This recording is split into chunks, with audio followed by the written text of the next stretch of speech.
मैं Ankit Mandwariya easy success coaching classes पे एक बार और आपसे फिर से स्वागत करता हूं। तो आज का हमारा टॉपिक है प्राचीन इतिहास का दूसरा टॉपिक चल रहा है जो है हड़प्पा सभ्यता यानी सिंधु घाटी सभ्यता के बारे में जानकारी लेंगे हम लोग।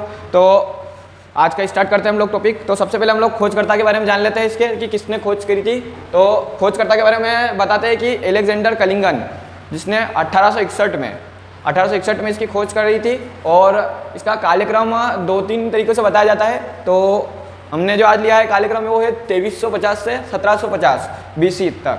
मतलब ये मैंने एक लूसेंट की किताब के हिसाब से लिया है और NCERT में भी कुछ डेटा दिया हुआ है। NCERT के हिसाब से देखा जाए तो इसको 2600 BC से लेकर 1900 BC का बताया जाता है। तो किसी भी एग्जाम्स में अगर ये आता है तो भी ठीक है और ये आता है तो भी ठीक है, वो किस बेस पे लेता है उसके हिसाब से बताया जाएगा। ये देखिए 2650 से लेकर 1750 तक हमने लिया है, ठीक है। इसके बाद हम लोग क्षेत्र के बारे में बात कर लेते हैं। तो किसी बुक्स में कोई डेटा दिया हुआ है, किसी बुक्स में कोई डेटा दिया हुआ है। तो 2000 क्षेत्र तक कोई प्रमाण मिला है, कहीं पे 4000 के बारे में बता रखा है, 4000 शहरों के प्रमाण मिले हमको, ठीक है। पर 2000 एक आंकड़ा दिया हुआ है जो किसी स्पेसिफिक बुक से लिया है हमने, ठीक है। और 100 शहरों की खुदाई हो चुकी है, खुदाई की चुकी है, ठीक है। ये 100 शहरों की खुदाई हो चुकी है, ठीक है। हम लोग अब आगे बात कर लेते हैं कि नाम सिंधु घाटी सभ्यता, हड़प्पा सभ्यता हम लोग क्यों कहते हैं इसको। तो सभी को पता होगा कि सिंधु घाटी सभ्यता में 5 से 7 नदियों का नाम लिया जाता है, ठीक है। 5 से 7 नदियों का, इसमें पंजाब की 5 नदियाँ हो गई और सिंधु नदी, ये मतलब सिंधु नदी के किनारे था इसलिए उसका नाम सिंधु सभ्यता रखा। एक सिंधु नदी के किसी जगह पे हम लोग कह लेते ना कि एक नदी के आसपास क्षेत्र बसे हुए हैं, मोहनजोदड़ो हो गया, ठीक है। ऐसा क्षेत्र इसमें काफ़ी बसे हुए थे। जैसे इसकी एक सहायक नदी थी रावी, रावी के नदी हड़प्पा बसा हुआ था, ठीक है।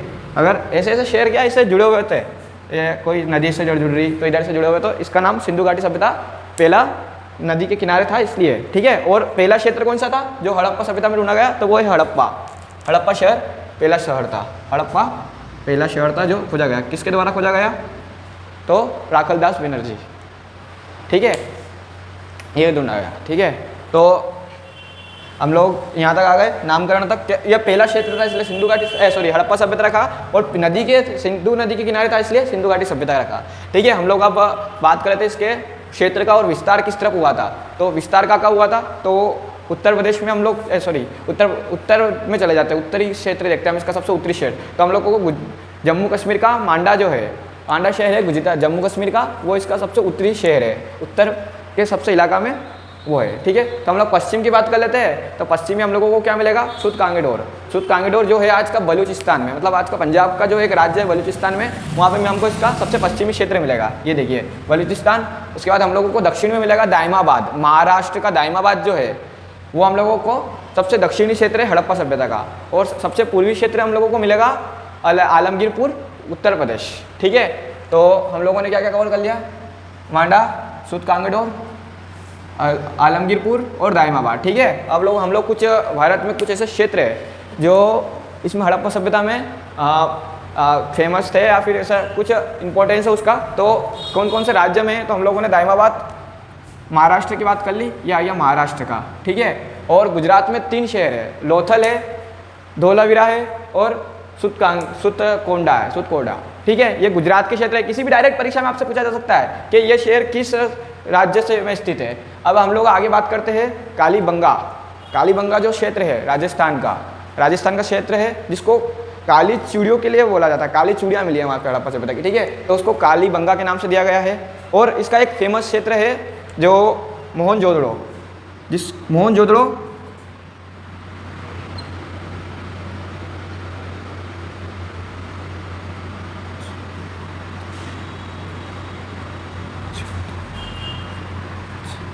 मोहनजोदड़ो जो फेमस काय के लिए है, मोहनजोदड़ो प्लस हड़प्पा,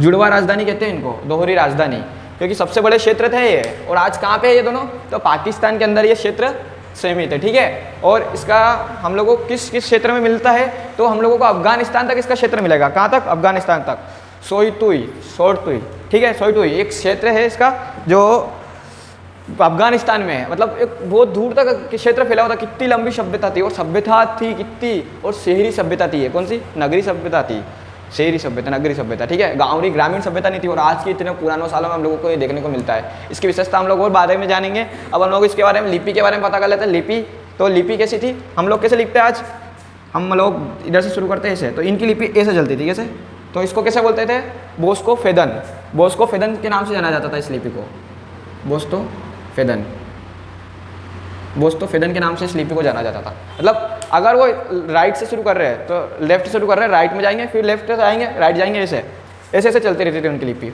और इस लिपि को आज तक पढ़ा नहीं गया है। सबसे ज़्यादा लिपि किस चीज़ पे मिली है, तो मोहरों पे मिली है, ठीक है।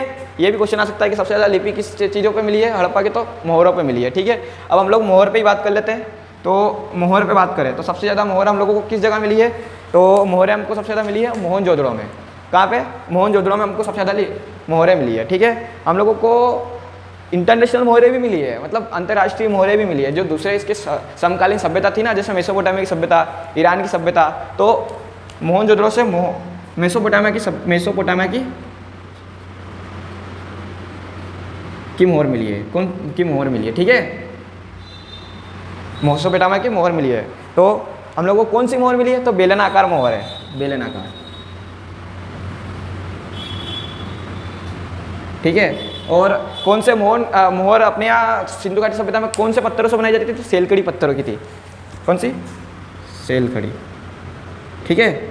ये हम लोगों के लिए इंपॉर्टेंट है। ईरान की मोहर कहाँ से मिली है, तो लोथल से हमको ईरान की मोहरें मिली है, ठीक है। और इससे हम लोगों को क्या पता चल रहा है कि इंटरनेशनल व्यापार भी उस ज़माने में होता था, आज की बात नहीं है, 4500 वर्ष से पुरानी बात कर रहे हैं हम लोग आज, ठीक है। इसके बाद हम लोग बात कर लेते हैं मनके, मतलब जो मनके कैसे बनाए जाते थे, हम लोग आपको बता देते हैं एक बार कि मनके में क्या होता था कि पत्थरों, जो मिट्टी को है उसको मिला करके ईंटों की तरह पकाया जाता था। मतलब पुराने ज़माने में भी इतनी ज़्यादा वो सब चीज़ें थी, आज के ज़माने से भी ज़्यादा, 4500 वर्ष पुरानी बात कर रहे हैं हम लोग आज की, ठीक है। तो मनकों में सबसे पहले हम लोगों को क्या कहाँ से मिले हैं, तो कारखाने, इसके कारखाने कहाँ से, तो लोथल और चौंदड़ो, लोथल चौंदड़ो, ठीक है। लोथल और चौंदड़ो से हमको इसके मिले हैं। व्यापार, मतलब पत्थरों के बड़े बड़े मनके बनाए जाते थे, ठीक है। कितने, मतलब ऐसे आजकल के जो हम लोग कह सकते हैं ना बड़े बड़े मोती हमको मिलते, तो उस जमाने में मतलब श्रृंगार का भी इतना ज़्यादा वो था, ठीक है।